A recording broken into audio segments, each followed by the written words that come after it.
할렐루야, 좋은 아침입니다. 오늘 설교 제목은 만문의 영. 만문의 영은 거짓의 영이다. 만문의 영. 마태복음 6장 24절에 나오는 만문의 영은 거짓의 영이다. 그래서 하박국 2장 18절을 보시게 되면은 하박국 2장 18절 하박국 2장 18절 19절 한번 읽겠습니다. 우리 킹제임스 영어 성경으로 읽겠습니다. 하박국 2장 18절 새긴 행성이 무슨 유익을 주기에 그것을 만드는 자가 그것을 새겼느냐. 부어 만든 행상 곧 거짓들을 가르치는 선생이 무슨 유익을 주기에 자기 작품을 만드는 자가 그것을 신뢰하여 말 못하는 우상들을 만들려 하느냐. 나무에게 이르기를 깨라 하며 말 못하는 돌에게 이르기를 일어나라. 그것이 가르치리라 하는 자에게 하가 있을지어다. 보라, 그것은 금과 은으로 입혀선즉 그것의 한가운데에는 전혀 숨이 없느니라.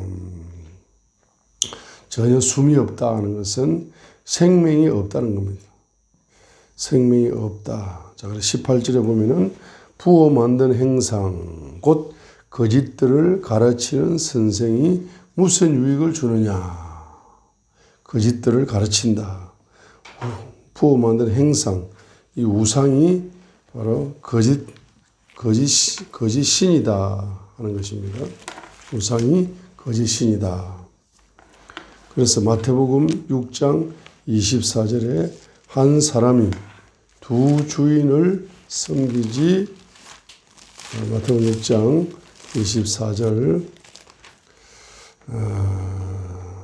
아무도 두 주인을 섬길 수 없나니 이는 그가 한 주인을 미워하고 다른 주인을 사랑하거나 혹은 한 주인을 떠받들고 다른 주인을 업신여길 것이기 때문이라. 내가 하나님과 만몬을 겸하여 섬길 수 없느니라. 자, 하나님을 주인으로 섬기든지 만몬을 주인으로 섬기든지 이 지구상에 살아가는 77억의 인생들은 하나님을 주인으로 섬기든지 만몬을 주인으로 섬기든지 그 두 종류의 주인을 섬기고 있는 사람들인 것입니다. 자, 그런데 이제 만몬의 영의 지배를 받게 되면은 만몬은 거짓말을 사람의 귀에다가 이어줍니다. 특별히 거짓말을 사람들의 생각 속에 집어넣어 줍니다. 그래가지고 그것이 딱 고정관념이 되게 만들어버려요. 그래서 그 고정관념으로 살아가도록. 그래서 만몬의 영이 거짓말을 집어넣어가지고 그 거짓된 생각에 물들이게 만들어가지고 그 거짓된 생각으로 살아가도록 노예로 만들어버립니다. 거짓 생각에 노예로 만들어서 살아가도록 만드는 것입니다. 대표적으로 제가 예를 들겠습니다. 7가지 예를 들겠습니다. 첫 번째는 어떤 거짓말을 집어넣느냐 하게 되면은 이런 거짓말을 집어넣습니다. 자기 재물을 신뢰하여 땅의 경제를 축적하여 부자가 되어라. 이렇게 속입니다. 재물 앞에다가 자기 재물이라는 단어를 썼어요. 재물은 자기 거니까 자기 재물을 믿어라. 재물을 믿어라. 그리고 그 재물을 땅에 축적해가지고 바로 부자가 되어라. 부자가 되는 게 인생 최고야, 최고. 가난하게 살지 말고 부자가 되어야 되는데 재물을 믿어라. 재물을 믿고 그 재물을 땅에다 딱 축적해서 부자가 되어라. 그게 바로 인생에 성공한 거야. 그게 존경받는 길이야. 돈 없으면은 무시당하고 멸시당하고 인생 자체가 재미가 없으니까 무조건 부자가 돼야 되는데 부자가 되려면 땅에 돈을 많이 쌓아야 부자가 될 거잖아. 그리고 돈을 좋아해야 돼. 돈을 사랑해야 돼. 재물을 믿어야 돼. 재물을 믿어야 돼. 재물을 믿어야 된다. 그렇게 해서 이제 속이는 겁니다. 속이는 거예요. 자, 그런데 이제 우리가 그 첫 번째로 했는 첫 번째 말씀에서 바로 성경 말씀과 반대되죠. 반대됩니다. 반대를 가르치는 거야. 잠언 11장 28절 상반절에는 자기 재물을 신뢰하는 자는 넘어진다 해서 넘어진다. 자기 재물을 해서 자기 재물. 잠언 11장 28절 상반절에 재물 앞에 자기라는 단어를 붙였어요. 잠언 11장 28절 상반절에. 그래서 자기 재물을 신뢰하는 자, 믿는 자, 자기 재물을 믿는 자는 반드시 넘어진다. 이렇게 솔로몬을 통한 지혜를 가르쳐 주었음에도 불구하고 이 성경 말씀과 반대되도록 만문의 영이 이 말씀과 반대되도록 거짓말을 가르치는 거야. 자, 그러니까 재물을 신뢰하면 반드시 넘어진다 했는데 자, 자기 재물을 신뢰해버리도록 거짓말에 사람들은 잘 속아 넘어갑니다. 자, 두 번째로 보면 디모데전서 6장 17절이죠. 확실치 않는 재물을 신뢰하지 말아라. 디모데전서 6장 17절에 재물은 확실치 않기 때문에 불확실하기 때문에 그 불확실한 재물을 믿다가는 불확실한 인생이 열리기 때문에 확실치 않는 불확실한 재물을 신뢰하지 말아라 하고 디모데전서 6장 17절에 말씀했음에도 불구하고 불확실한 재물만이 확실하다. 재물을 믿어라. 돈이 확실한 거지. 돈이 있어야 되는 거지. 그 돈이 바로 불확실한 겁니다. 자, 그렇게 말씀했음에도 불구하고 만몬은 거짓말을 하는 겁니다. 확실하다. 돈은 확실한 거다. 그 다음에 세 번째로 마가복음 6장 19절 상반절에 땅에다가 보물을 쌓아두지 말라. 땅에다가 보물을 쌓아두지 말라 했는데 돈을 믿기 때문에 그 돈을 눈에 보여야 되는 거야. 땅에 축적해가지고 자기 눈에 보여야 믿는 거라. 그래서 돈을 땅에다가 쌓아둡니다. 자, 이렇게 반대로 한다는 거예요. 자, 큰 두 번째 보면은 어떤 거짓말을 하느냐. 이런 거짓말을 하는 겁니다. 돈이 많아야 행복하다 하고 속이는 겁니다. 두 번째 속는 거. 만문의 영이 두 번째로 속이는 겁니다. 첫 번째는 뭡니까? 자기 재물을 신뢰하여 땅에 축적해서 부자가 되는 게 인생의 목표가 되어야 된다. 속이죠. 두 번째 속이는 것이 큰 두 번째로 누가복음 12장 19절이죠. 돈이 많아야 행복합니다. 라고 속이는 거다. 누가복음 12장 19절에 그 어리석은 부자가 땅에 경제를 쌓아놓고 뭐라고 이야기합니까? 여러 해 동안 쓸 많은 물건을 쌓아두었기 때문에 평안히 먹고 쉬고 먹고 마시고 즐거워하리라. 이게 행복이다, 행복. 그 누가복음 12장 19절에 나오는 그 어리석은 부자, 탐욕의 영에 사로잡힌 그 부자는 땅에다가 경제를 막 쌓아놓고 바로 그것이 행복이다라고 춤을 추는 거라. 누가복음 12장 19절에 있는 것처럼 누가복음 12장 19절이죠. 자, 18절 보세요. 또 이르되 내가 이렇게 하리라. 내가 내 곳간을 헐고 더 크게 지어 거기에 내 모든 열매와 물건을 뭐하고 쌓아두고. 19절입니다. 돈이 많아야 행복하다는 거예요. 19절. 또 내 혼에게 말하기를 혼아 내가 여러 해 쓸 동안 쓸 많은 물건을 쌓아두었으니 편안히 쉬고 먹고 마시고 즐거워하라. 이것이 행복이다. 아니, 돈이 많아야 행복한 거지. 돈이 많아야 근심 걱정이 없지. 쌓아두고 자기를 위해서 21절 보세요. 자기를 위하여 보물을 쌓아두고 자기 자신을 위하여 돈을 막 축적을 해가지고 마음대로 쓰고 편하게 살고 행복하게 살아야지. 그 돈이 많아야 행복하다라고 속이는 겁니다. 여기 속으면 안 됩니다. 돈이 많아야 행복하다. 돈이 많으면 편리한 거고 돈이 적으면 불편한 거야. 행복과 상관이 없습니다. 근데 사람들이 거기에 쏘가버려. 행복의 목표는 돈 10억을 모아야 행복하다. 행복하려면 돈 100억을 모아야 행복하다. 열심히 돈을 모으고 쌓고 저축을 하고 하면서 거기에다가 모든 행복의 초점을 돈에다가 맞추도록 만들어버리는 거예요. 왜? 돈 이꼴의 행복이라는 공식을 만들어가지고 마귀가 만문의 영이 사람 정신세계 속에다가 집어넣어 버렸어요. 자, 그러니까 돈 이꼴의 행복이기 때문에 돈 없으면 불행하다는 거야. 돈이 많으면 행복하고 돈이 적으면 불행하다. 이 사고방식의 노예가 되어가지고 사람들이 내가 사업이 망해가지고 돈이 없으니 내가 얼마나 불행한가 하고 한강 다리에서 자살해버려. 그러나 어떤 사람은 부도가 나도 자살하지 않습니다. 돈 많을 때는 편리하게 살았지 돈이 좀 부도가 나고 하니까 불편하고 채무가 있으니까 불편할 뿐이지 내가 내 친구처럼 한강에서 자살하지는 않는다. 왜? 돈 이꼴의 행복이라고 나는 믿지 않는다. 이렇게 반응하는 사람이 있는 반면에 돈 이꼴의 행복이라고 어릴 때부터 계속적으로 거짓말에 쏘아가지고 사기꾼에게 쏘아가지고 돈이 많아야 행복하다. 그 이제 사고방식을 여러분 가지고 살아가면 마귀에게 속는 겁니다. 자, 세 번째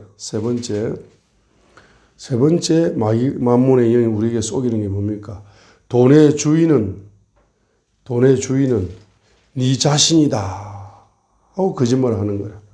돈의 주인은 네 자신이다. 돈의 주인은 네 자신이다라고 거짓말을 하는 거야. 돈의 주인은 너 자신이다라고 거짓말을 하는 거야.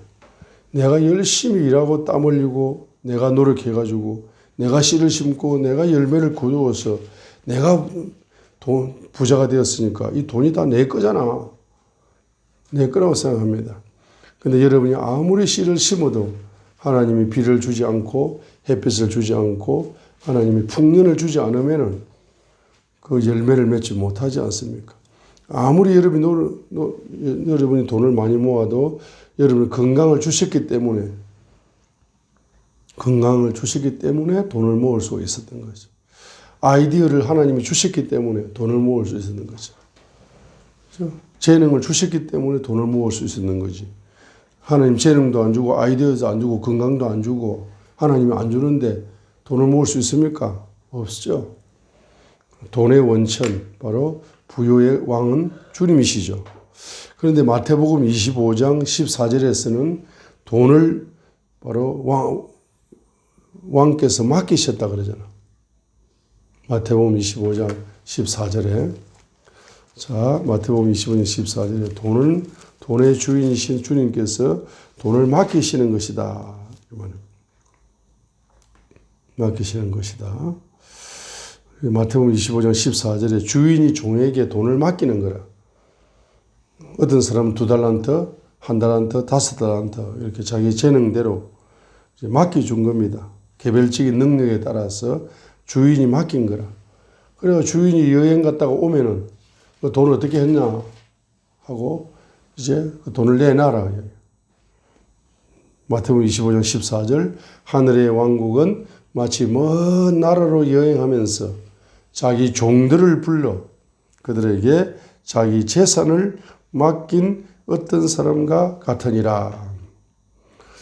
자, 한 사람에게는 5달란트, 한 사람에게는 2달란트, 한 사람에게는 1달란트를 주되 각 사람에게 그의 개별적인 능력에 따라 주고 즉시 여행길을 떠나니라. 그래서 그 종들에게 맡겼잖아. 맡겼다고 이야기했기 때문에 이 종이 말입니다. 주인이 여행 갔다가 죽어버리는 거 오지도 않네. 이 돈이 내 거잖아. 내게 됐네.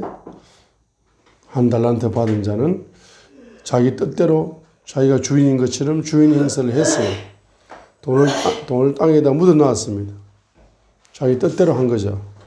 그러나 2달란트, 5달란트 받은 자는 하나님이 땅에다가 이것을 묻어두고 일생을 살아라고 맡긴 것인 거 아니고 주인의 뜻이 무엇일까? 나에게 돈을 맡기신 주인의 뜻이 무엇일까를 기도하는 거라.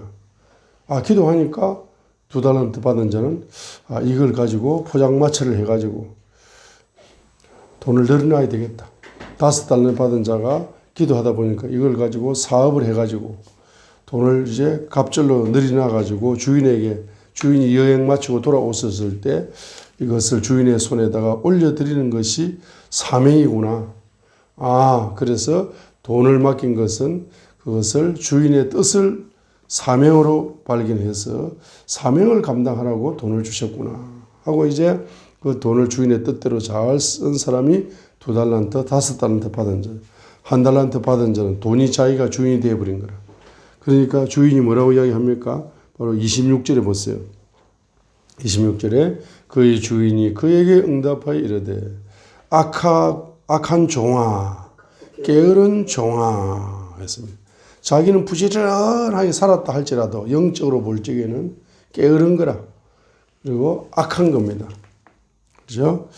자, 그러면서 신명기 8장 17절에 보시게 되면은 신명기 8장 17절에 보시면은 내가 마음속으로 이르기를 내 능력과 내 손의 힘으로 내가 이 재물을 얻었다 하고 바로 마음속으로 이르기를 내가 부자가 된 것, 내 능력으로 된 거다.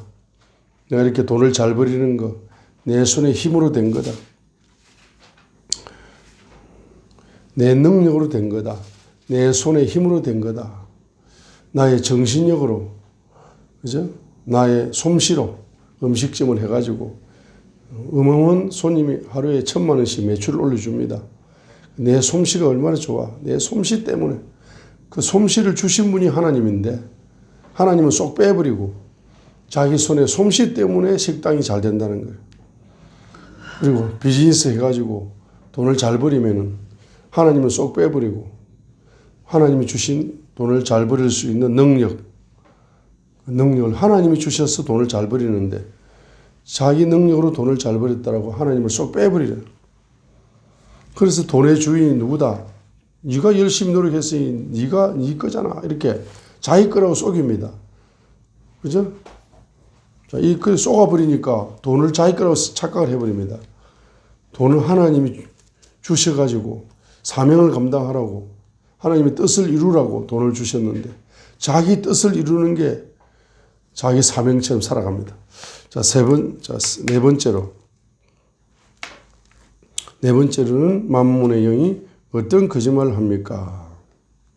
어떤 거짓말을 합니까? 네 번째는 수단 방법을 가리지 않고 돈 많이 모아서 부자가 되어라 라고 속입니다. 수단 방법을 가리지 마라. 자, 수단 방법을 가리지 말라는 것은 수단 방법을 가리지 말고 돈 많이 모아 부자 되는 게 최고죠. 예? 무슨 그게 악한 방법이 어떻고 선한 방법이 어떻습니까? 응? 돈만 많이 모으는 게 최고지. 돈 많이 버리는 게 최고지. 잠언 15장 6절 하반절에 보면은 사악한 자의 소득에는 괴로움이 있다. 괴로움이 있다고 잠언 15장 6절 하반절에는 괴로움이 있다 했어요. 악한 방법으로 악인의 소득에는 괴로움이 있다. 악한 수단과 악한 방법을 가지고 돈을 많이 모으면 소득에는 뭐가 따라오느냐? 반드시 괴로움의 영이 바로 옵니다. 그 돈에 붙어 옵니다. 잠언 15장 6절 하반절에 그렇게 말씀했죠. 그래서 악인의 소득에는 괴로움이 있다. 악인의 잠언 15장 6절 하반절에 악인의 소득에는 괴로움이 있다. 자, 이렇게 했는데, 자, 세속적인 경제관을 통해 가지고 악한 방법으로도 소득을 얻어서 부자만 되면은 행복할 것이다. 라고 만몬의 영이 거짓말을 하는데 그 거짓말에 쏘가버리는 겁니다. 조금 말입니다. 법을 위반하고 대한민국의 법을 위반하고 이렇게 해서라도 빠른 시간에 많은 돈을 모아서 부자가 되는 것이 행복의 지름길이다. 자, 이런 말에 쏘가. 자, 다섯 번째는 뭡니까? 다섯 번째는 어떻게 거짓말을 하느냐. 하나님을 경외하는 영이 없이 부자 되는 것을 목표로 삼아라 라고 쏘깁니다. 자,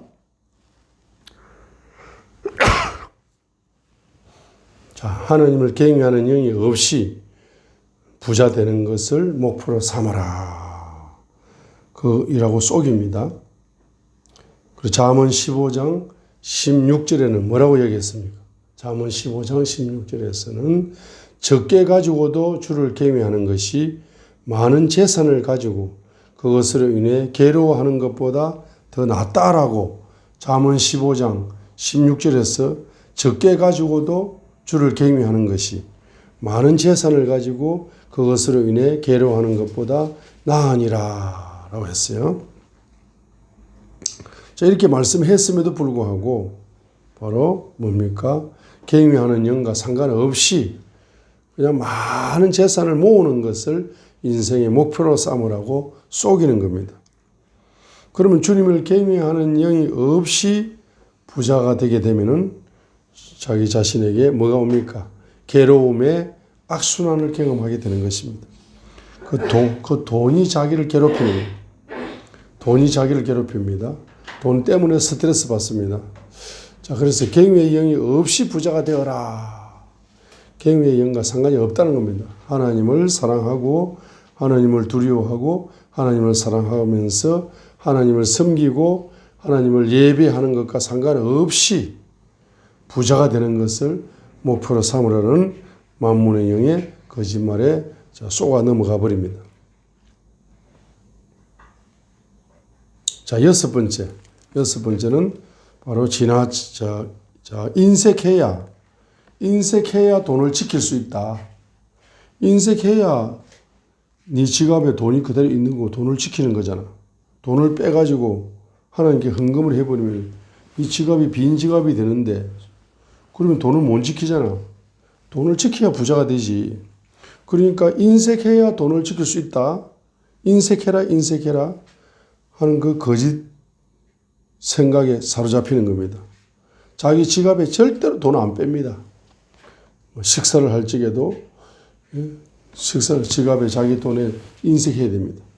밥을 같이 먹기 싫어해. 왜? 밥을 먹으면은 내 지갑이 또 빈 지갑이 돼야 되니까. 또 같이 밥을 먹어도 지갑에 돈을 뺄 때 손이 덜덜덜 침에 걸린 것처럼 덜덜덜 떨려요.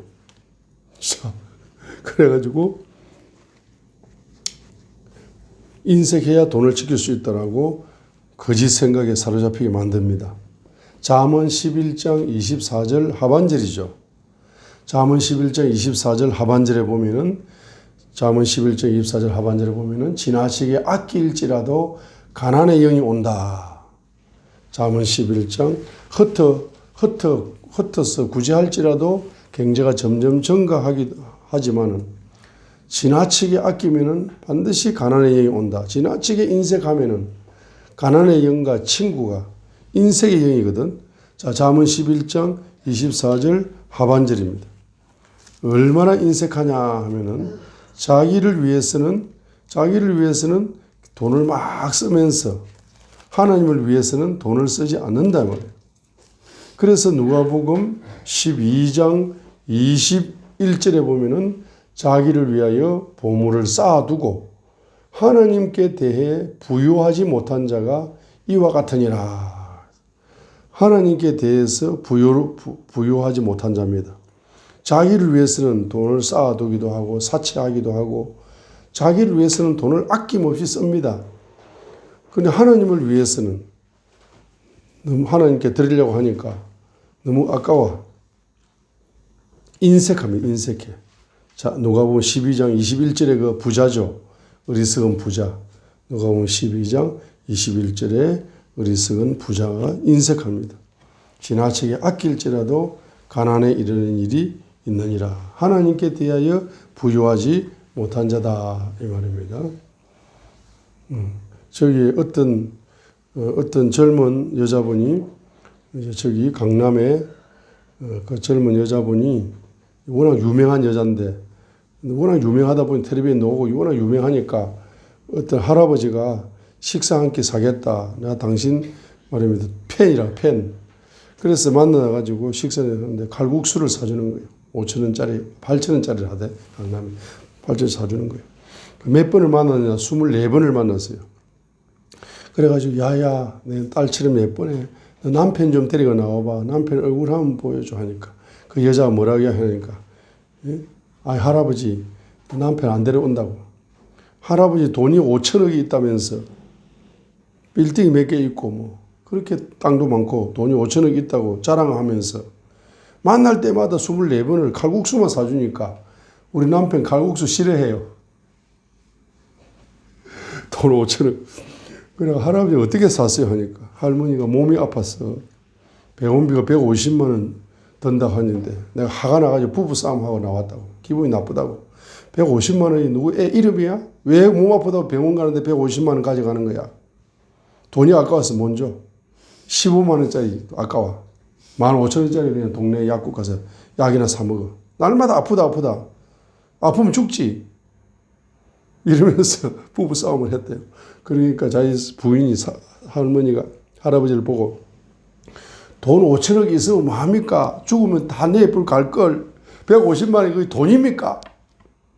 평생을 나를 이렇게 인색하게 만들어서 내 옷 벗어요. 내 옷 한 벌. 내 친구들 동창회도 못 갑니다. 돈이 5천억 있다면서 이 옷이 뭐야? 10,000원짜리 옷을. 평생 10,000원짜리 옷만 입히고. 돈이 그렇게 많으면 뭐 하냐고. 그래 하니까. 그래 나 돈 죽을 때 돈 5천원 가져갈 거다. 자식 새끼한테 절대 안 줄 거야. 하면서 부부싸움을 막 1시간 하고 나왔다는 거죠.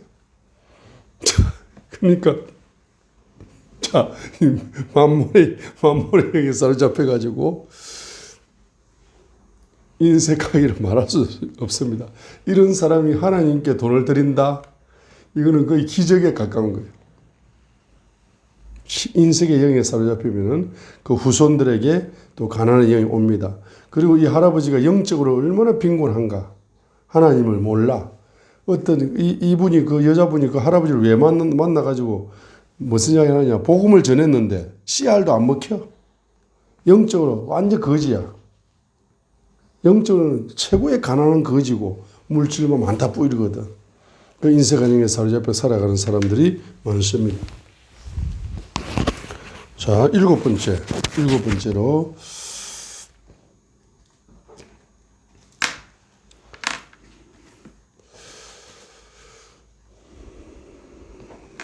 자, 일곱 번째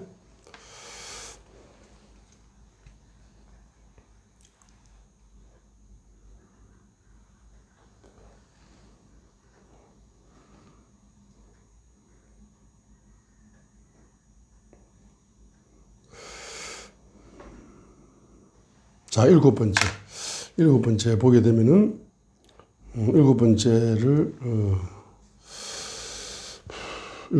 보게 되면은, 자,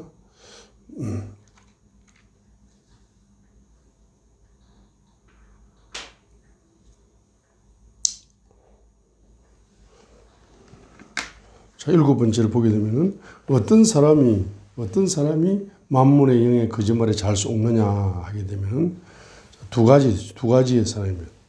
자, 그래서 바로 이런 말이 있죠. 자, 일곱 번째는 뭐냐면은 마음이 타락한 사람이 있잖아. 마음이 타락한 사람. 여섯 가지의 거짓말에 잘 속는 사람은 일곱 번째로 어떤 사람이 잘 속느냐. 여섯 가지의 이런 거짓말. 이 여섯 가지 거짓말뿐만 아니라 수만 가지의 거짓말이 있어요. 만문의 수만 가지 경제 분야의 거짓말을 이어놨는데 그 중에 6가지 예를 들었습니다. 자, 그 7번째. 자, 어떤 사람이 요 6가지 이런 만문의 거짓말에 속느냐 하게 되면 바로 마음이 타락한 사람. 마음이 타락한 사람. 마음이 타락한 사람은 이 타락한 영이 속이는 거짓말, 경제적인 거짓말에 잘 속아 넘어가요. 그래서 잠언 14장 14절 상반절이죠. 마음이 타락한 자는 자기 자신의 길들로 채워진다 했습니다. 이 잠언 14장 14절 상반절을 우리가 한글 개역 성경을 읽어버리면은 이거 잘 이해가 좀 불가능합니다. 한글 개역 성경에는 잠언 14장 14절을 어떻게 번역했습니까? 14절에는 자, 마음이 타락한 자라고 번역하지 않고 마음이 굽은 자는 자기 행위로 보응이 가득하겠고, 자, 이렇게 번역을 했습니다. 자기 행위로 보응이 가득하다. 마음이 굽은 자는. 한글 개역 성경에 이렇게 번역했는데 우리 킹 제임스 영어 성경에서는 마음이 타락한 자는 거기다 뭘 채우느냐? 자기 자신의 길들로 채운다 했습니다. 자기 자신의 길들로 채운다. 이 말이 뭔 말입니까? 마음이 타락한 자에게는 바로 이 만문의 영이 경제 분야에 거짓을 마음속에 집어였잖아. 딱 집어였자마자 흡수력이 너무 빠릅니다. 딱 빠르죠. 그래 놓고 그 사고방식대로 길을 걸어가는 거야. 인생길을 걸어간다 이런 뜻이죠. 그렇게 살아간다는 뜻입니다. 그죠? 마이웨이 하는 거야. 자기 길을 걸어가는 거야. 마음에 타락한 곳에 만문의 영이 거짓의 씨를 심었는데 거기에 딱 뿌리를 내리면서 그 다음에 깊이 뿌리를 내리는 건 뭡니까?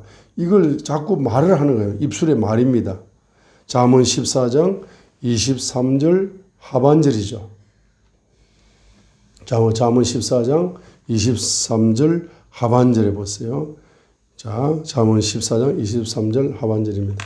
자, 타락한 마음 속에다가 만문의 영이 거짓 경제 정보를, 거짓 경제 사상을 집어였습니다. 그 마음에서 그 거짓 경제 씨앗을 만문의 영으로부터 받았잖아. 너무나 잘 받죠. 마음이 타락했기 때문에. 딱 받아가지고 그것을 계속 생각을 하면서 그것이 잠재의식 속에서 뿌리를 내리는데 그것이 더 깊이 확 뿌리를 내리는 것은 입술의 말입니다. 말을 그렇게 하고 사는 거야. 잠언 14장 23절 하반절입니다. 네? 말을 그렇게 하고 사니까 이 사람은 점점 뭐해지느냐? 바로 6차원의 빈곤 속에 들어가는 겁니다. 영적인 빈곤, 인격적인 빈곤, 마음의 빈곤, 육신의 빈곤, 인맥의 빈곤, 물질의 빈곤, 사역의 사명의 빈곤, 이런 빈곤 속에 들어가는 거죠. 자기 말로 그래 하는 겁니다. 말로 어떻게 합니까? 돈이 최고야. 돈이 있어야 행복해. 돈이 없으면 실패자야. 돈이 있어야 많아야 성공자야. 돈이 없으면 불행해. 가난하면 불행해. 슬퍼. 스트레스 받아. 못 살아. 자살해야 돼. 자, 이런 말을 입에다가 말하면 달고 살아. 그래서 그 사람이 말을 딱 들어보면은 아, 이 사람이 교회는 다녔는데 세속적인 경제관으로 살아가는 사람이구나. 몸만 교회에 다니는 거지 이 사람의 정신 세계는 뭡니까? 세상 사람이구나. 입으로만 예수를 믿지 몸으로는 만문을 주인으로 섬기는 사람이구나 하고 입술의 언어를 보면은 우리가 바로 분별할 수가 있습니다. 그렇죠?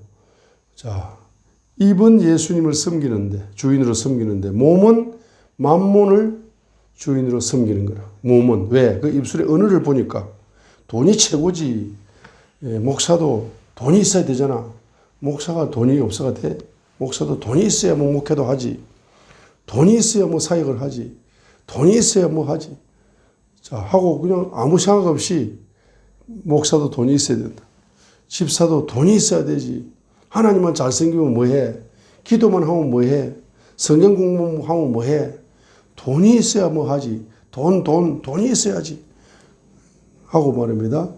그렇게 말을 하는 거야. 어떤 장로님이 집사님을 앉혀놓고 막 훈계를 하는 거야. 나처럼 돈이 있어야지 장로 노릇도 하지. 집사님 그래가 뭐 장로 되겠어? 돈도 없이? 야 그래 초라하게 살아. 날마다 기도하러 다닌다. 기도 왜 하는 거야? 응? 기도하는데 왜 하나님은 돈을 안 주나? 기도를 엉터리를 하잖아. 하면서 뭐 영적인 훈계까지 하는 거야. 장로님 집사님 앉혀놓고. 그 장로님은 입으로는 예수님을 믿는데 몸은 만몬을 믿는 사람이에요. 영적으로 분별하셔야 돼.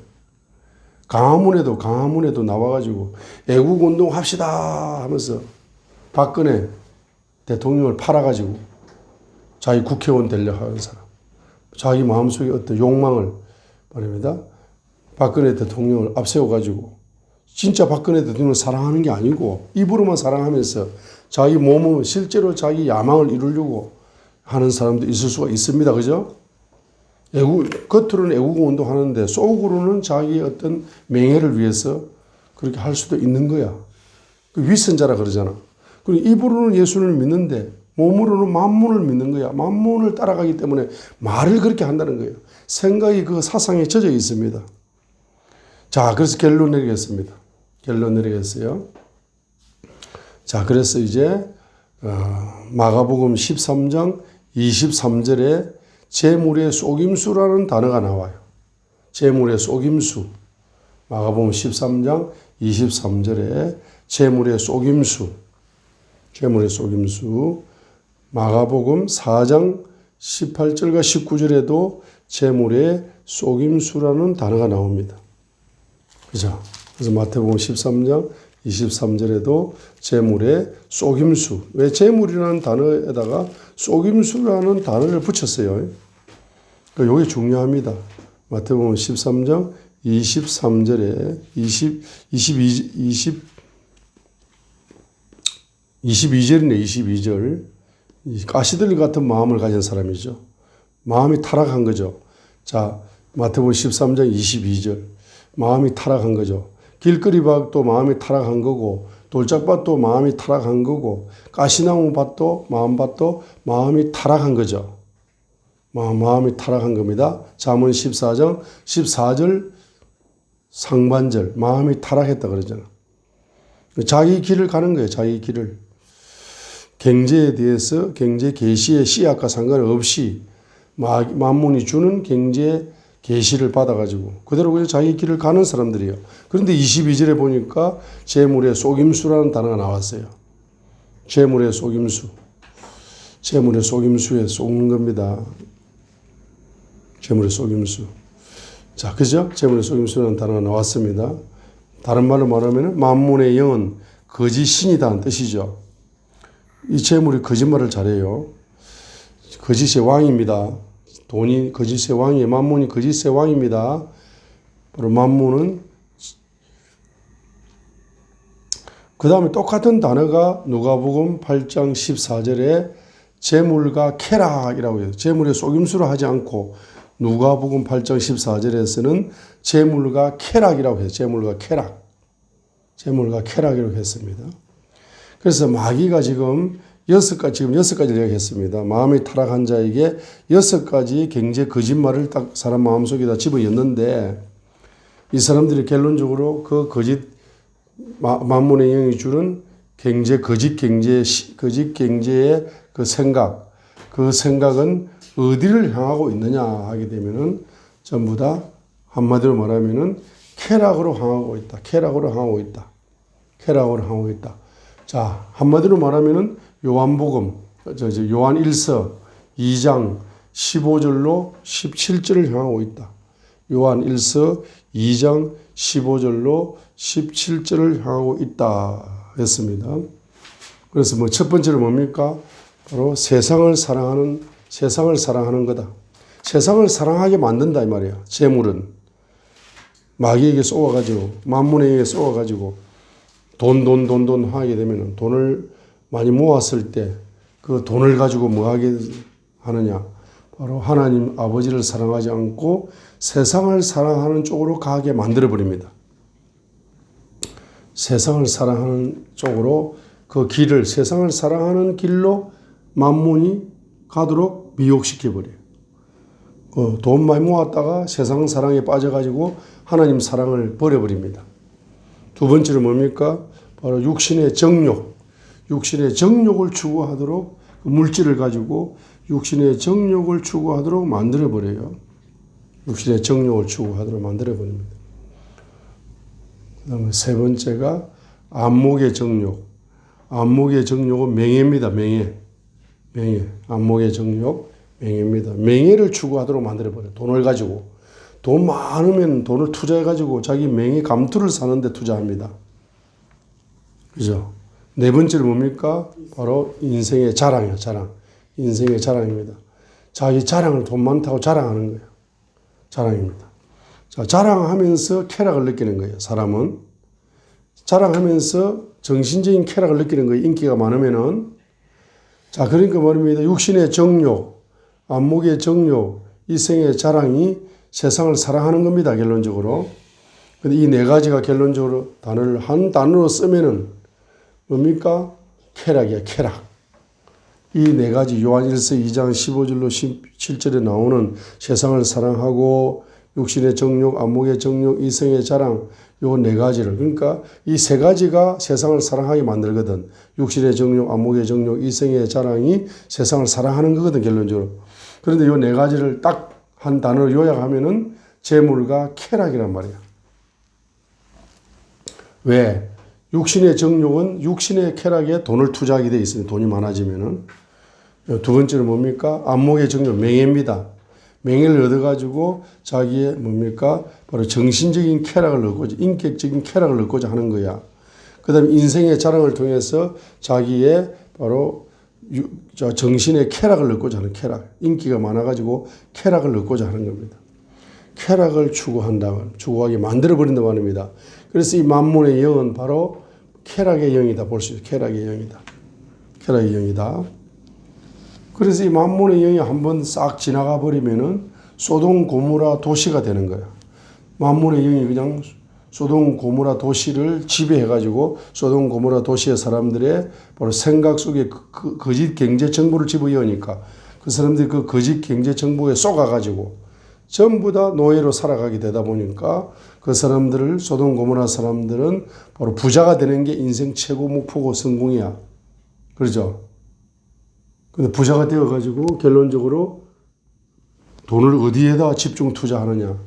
쾌락에다가 투자한 도시가 소돔 고모라 도시다 이 말이에요. 자, 그러니까 이제 우리가 만문의 영에 속지 않으려면은 여러분 생각을 뜯어 고쳐야 되는데 그 생각을 뜯어 고치려고 노력한다고 되는 게 아닙니다. 결론이 뭡니까? 우리 생각이 바뀌어야 돼. 머리에 생각이 바뀌어야 됩니다. 이 머리가 축복의 근원이거든. 머리가 축복의 근원이기 때문에 이 축복의 근원이 머리가 변화가 돼야 돼. 변화. 바뀌어야 돼. 생각이 바뀌어야 돼. 머리 구조가 세포가 바뀌어야 돼요. 자, 그렇게 바뀌려면 어떻게 되느냐 하면은 자, 아담 하와는 누구를 바라보았습니까? 처음에는 하나님과 대화를 하고 하나님만 사랑하다가 마귀와 대화를 하고 나서 선악과를 바라보았어. 그 선악과를 먹었습니다. 자, 지금 우리는 세상을 바라볼 것이 아니라 돈을 바라볼 것이 아니라 누구를 바라보아야 되느냐. 바로 십자가에 달려서 가시 면류관 쓰신 예수님을 바라봐야 된다. 집중해야 된다. 예수님께. 특별히 어떤 예수님? 바로 가시 면류관을 쓰신 가시 왕관을 쓰신 예수님을 바라봐야 됩니다. 그 가시가 뭡니까? 인생의 모든 저주를 상징하는 게 가시입니다. 근데 그 모든 저주 중에 핵심적인 저주가 가난의 저주입니다. 가시. 창세기 3장에 나오는 것처럼. 그래서 이제 예수님은 우리 머리끝에서 발까지 있는 모든 저주를 뿌리 뽑아가지고 왕관을 만들어서 머리에 쓰셨어요. 자, 두 번째로는 머리부터 발까지 있는 우리 인생에 있는 죄인 속에 있는 모든 가난을 다 뽑아가지고 왕관을 만들어 쓰셨어. 그것이 가시 왕관입니다. 가시 면류관이에요. 가시 면류관은 두 가지 의미가 있습니다. 두 가지 의미가. 첫 번째 죄인된 인간의 머리끝에서부터 발끝까지의 모든 저주를 뽑아가지고 가시 왕관을 만들어 쓰셨어. 모든 저주. 율법의 모든 저주. 두 번째로는 뭡니까? 바로 머리끝에서 발끝까지 죄인에게 있는 것이, 탕자에게 있는 것은 머리끝에서부터 발끝까지의 가난밖에 없어. 그 가난의 뿌리를, 가난의 가시를, 머리끝부터 발까지 있는 탕자의 가난의 가시를 100% 다 뽑아가지고 예수님께서 가시 왕관을 쓰셨어. 만들어 가시 왕관을 쓰셨잖아. 자, 그렇기 때문에 우리는 누굴 바라봐야 된다? 가시 왕관, 머리가 축복의 근원입니다. 머리가 축복의 근원이기 때문에 바로 부요의 왕이신 예수님께서 그 축복의 근원이 그 머리에 가시 왕관을 쓰셨기 때문에 그 가시 왕관 쓰신 예수님만 바라봐야 됩니다. 선악과를 보면 안 됩니다. 세상이 선악과야. 세상은 선악과로 가득합니다. 선악과로 가득한 세상을 자꾸 보면 선악과를 자꾸 따먹게 되니까 자꾸 말입니다. 죄를 범하고 죄의 악순환 속에 빠져들어 버립니다. 자, 그렇기 때문에 우리는 세상을 바라보지 말고 영적인 눈을 열고 머리에 가시왕관 쓰신 예수님만 예수님만 바라봐야 됩니다. 히브리스에도 있는 것처럼 예수님만 바라봐라. 히브리스. 자, 그리고 예수님을 바라보는데 그 예수님을 바라보게 되면은 예수님의 머리에서 그 피가 가시를 타고 바로 얼굴로 떨어지고 이러는데, 얼굴 떨어지는데 그 떨어지는 피가 말입니다. 바로 여러분의 머리에 여러분 머리에 떨어진다고 믿고 상상을 해보시고 믿고 구하시기 바랍니다.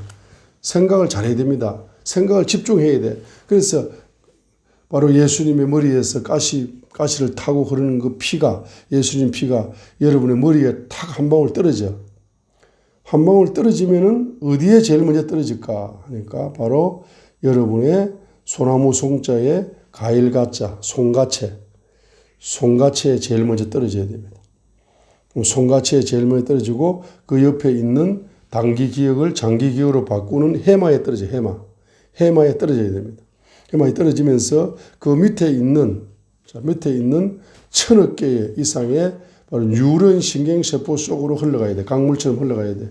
그리고 100만 개의 바로 신경세포 고속도로 속으로 흘러가야 돼. 그러면서 오장육부 사지백체 6천마디 65일조 육체의 세포 속에 흘러가서 그 다음에 여러분의 어디에 영과 인격과 마음에까지 흘러가야 되는 거예요. 자, 흘러갑니다. 자, 그러면 이것이 흘러오면 어떻게 되느냐? 흘러오면은 여러분의 그 뭡니까? 천억 개의 뉴런 신경세포 속으로 흘러오잖아. 그럼 여기서 뭐가 열리느냐? 그 피가 떨어져 강물이 되면은 여러분의 생각 속에서 부요의식이 열리기 시작한다. 부요의식이 열리기 시작해요. 부요의 생각이 열리기 시작합니다. 하나님이 주신 그 십자가의 피를 통한 부요의식이 여러분의 머릿속에 열리는데 열리면서 여러분은 세포 속에 숨어 있었던 모든 뭡니까? 바로 가난의 저주가 머리에서 씻겨 내려가 뽑혀 나가는 거예요. 잡초가 뽑혀 나가는 겁니다. 머리에 바로 송가채 속에 잡초가 너무 많아. 그리고 천억 개의 그 뉴런 신경세포 속에 잡초가 너무 많아. 가난의 잡초가 너무 많은 거야. 100만 개의 바로 신경세포 고속도로 속에 전부 잡초야. 잡초가 너무 많습니다. 그죠? 저주의 잡초가 너무 많아. 가난의 잡초가 너무 많아요.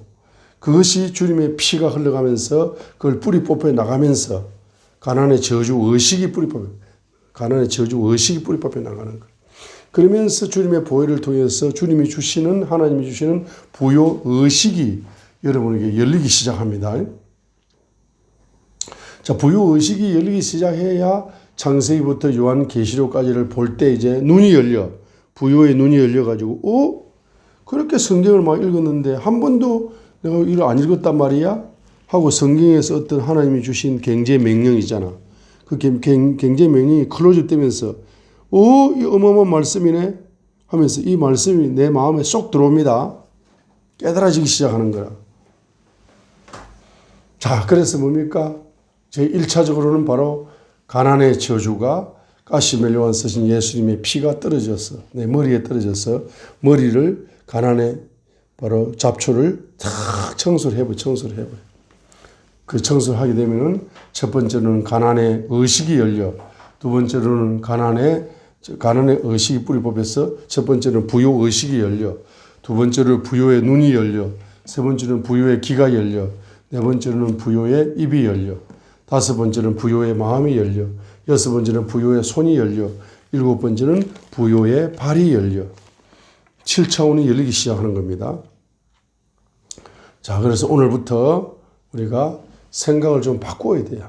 그래야 여러분들이 행복이 어디에서 오느냐 한번 따라합니다. 가시왕관서 신 예수님의 피가 내 머릿속에 내 영 속에 흘러오면은 영적인 행복이 열리고 인격에 흘러오면은 인격적으로 행복이 열리고 마음에 흘러오면은 마음의 행복이 열리고 육체에 흘러오면은 육체의 행복이 열리고 인맥이 흘러오면은 인맥의 행복이 열리고 물질에 흘러오면은 물질의 행복이 열리고 사역과 사명이 흘러오면은 사역과 사명의 행복의 꽃이 핀다 이 말이에요. 할렐루야. 그래서 한번 외칩시다. 만몬의 영에 거짓말에 더 이상 속지 않겠습니다. 만몬이 내 주인이 아닙니다. 부요의 왕이신 예수 그리스도께서 나의 주인이시고 나의 왕이십니다. 나의 모든 소유는 주인이신 예수 그리스도의 것입니다. 이렇게 여러분들이 신앙 고백하시고 믿음으로 선포하시면서 나아가게 될 때에 이제 다시는 만몬의 영에 속지 않으리라 결단하셔야 됩니다. 할렐루야. 오늘도 여러분 성경 경제학을 통해서 이제 여러분들이 이제 하나님이 주시는 왕이 주시는 만왕의 왕께서 주시는 왕의 부요가 여러분에게 강물처럼 흘러와서 앞으로 이제 하나님께서 이제 선교 헌금을 주실 건데 그 선교 헌금을 가지고 제가 오늘 새벽에 기도하다가 스리랑카를 한번 가봐야 되겠다 하는 생각이 들었습니다. 그래서 이제 스리랑카에 지금 코로나 때문에 자영업자들이 우리나라 자영업자는 부자야. 그 사람들에 비하면 스리랑카가 세계에서 제일 못 사는 나라 1번 중에 하나인데 코로나 때문에 자영업이 그냥 거의 망해가지고 물가가 얼마나 올라버렸던지 지금 사람들이 다 죽게 생겼어요. 그래서 스리랑카를 한번 우리가 이제 방문을 해가지고 그 스리랑카에 성경 경제 학교를 하나 세워놓고 와야 되겠어요. 거기서 이제 한 달에 한 번이든 두 달에 한 번이든 석 달에 한 번이든 스리랑카를 가가지고 계속 성경 경제학을 가르쳐서 제일 지구상에서 제일 가난한 사람을 지구촌에서 제일 하나님 마음에 합한 부자로 만들어주는 사역을 제일 가난한 나라부터 이제 한번 출발해 봐야 되겠습니다. 이를 위해서 여러분들이 선교 헌금을 여러분 성경 경제학에다가 많이 투자하셔서 코인에 투자하시고 부동산에 투자하시고 주식에 투자하시고 이런 데는 뭐 아낌없이 돈을 투자하다가 성경 경제학에 투자하세요. 그러면은 바로 인색한양에 바로 노예가 되어버리는 사람들이 너무 많습니다. 그래서 이제 여러분 바로 한번 따라합니다. 은혜 경제, 진리 경제. 은혜 경제가 열려야 진리 경제가 열리는 겁니다. 하나님이 여러분에게 돈을 주신 거 100% 하나님이 은혜입니다. 그죠? 그래서 은혜를 은혜로 갚아야 여러분에게 경제 진리가 열리게 되어 있습니다.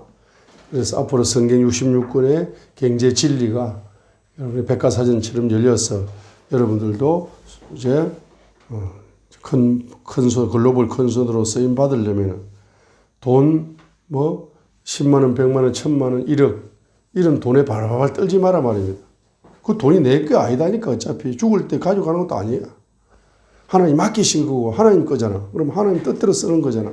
그러면 스리랑카 제일 가난한 나라에 바로 제일 스리랑카에서도 스리랑카가 전 세계 제일 가난한 나라다 치면은 그 제일 가난한 나라 중에서도 제일 가난한 동네가 있어요. 지구촌에서 제일 가난한 나라인데 제일 가난한 나라에 제일 가난한 지역이 있다고 동네. 그 동네를 가가지고 거기에 이제 목사님 한 분을 스리랑카 목사님을 세워놓고 성경 경제학을 어린애들 다 모아놓고 어린애들 모여라. 학교 안 가는 애들 모여라. 고아들 모아라 해가지고 한 달 동안 가서 성경 경제학을 가르쳐. 이렇게 하면 너희들이 이제 부자가 된다. 예수님 잘 믿고 하면서 이제 어린애들부터 가르쳐야 돼요.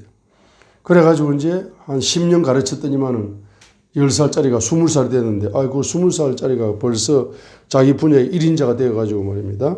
머리가 허연 이정환 목사를 찾아온 거야. 아버지. 내가 왜 네 아버지고 하니까. 내가 고한데 아버지처럼 길러주셨잖아요. 아버지 왜 기도하면 눈물 납니다. 아버지 이번에 아프리카 제일 가난한 나라에다가 성경경제학 학조 한다 했는데 돈이 필요하다고 했는데 제가 그거 다 가져왔어요. 20억인데 20억이 필요하다 해서 가져왔어요. 아버지 나처럼 가난한 고아들 좀 잘 돌봐주세요. 이렇게 하더란 말입니다. 그리고 제자를 만들어야 되겠다. 어디에서? 제일 가난한 나라, 제일 지역의 제일 가난한 어린애 고아들. 여러분의 돈을 선교 사역에 이제 헌신하시어서 여러분의 돈이 여러분의 사업을 바로 운영하도록 그 돈이 여러분의 사업의 축복으로 되도록 옵니다. 꼭 그렇게 하시기를 스리랑카부터 성경 경제학 학조를 세워서 제일 가난한 고아부터 이제 세계적인 믿음의 부여자로 만들어 줄 수 있도록 여러분들이 바로 주님의 이름으로 적극적으로 경제를 투자하셔서 여러분의 사업 현장을 투자된 돈이 천사를 통해서 경영되어져서 하나님이 여러분의 비즈니스를 경영하여 큰 손께서 경영하시어 큰 이제 비즈니스의 축복의 사람으로 여러분 쓰임받게 되시기를 주님의 이름으로 할렐루야. 자, 축원하옵나이다. 축원합니다.